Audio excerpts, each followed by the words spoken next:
The definition of a function is rather simple. A function is a way to analyze two unrelated sets of numbers. We will call one group set X and the second group set Y. We then assign to each number in set X exactly one number from set Y.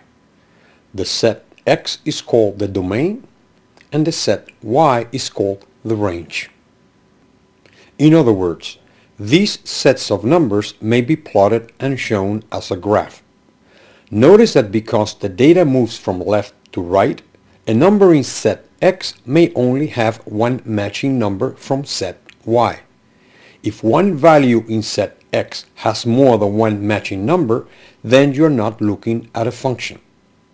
On the other hand, a number from set Y may be repeated, like in the case of a horizontal line, without affecting the function.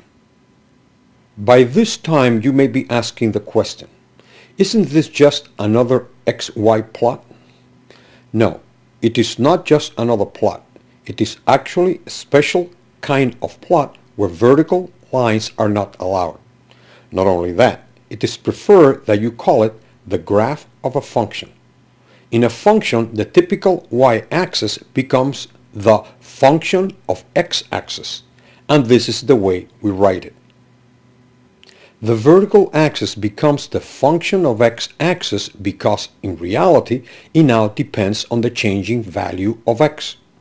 Of course, you don't have to call the horizontal axis x. You may call it C, or D, or H. But no matter what you call the horizontal axis, the vertical axis becomes a function of the horizontal axis. So if the horizontal axis is C, then the vertical axis is the function of C. And if you change the horizontal to H, then the vertical is f of H. Functions are used when we try to show a relationship. For example, if we want to show how much money is made by working X number of hours, X becomes the domain and the money earned is the range.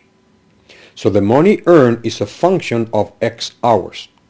We may call the horizontal axis H for hours, and the vertical axis then is the function of H. Notice that it is impossible to show two different earnings for the same number of hours. This is what makes it a function. Let's say we work 40 hours at $22 per hour. The equation, of course, is wages equals hourly rate times hours. In our graph, it shows as the function of H equals R times H, where R is the hourly rate. Because the hourly rate is a constant at $22 per hour, the equation is the function of H equals 22 times H. Therefore, in function notation, it will show that we want to find the function at 40 equals 22 times 40. And the answer is $880 for 40 hours.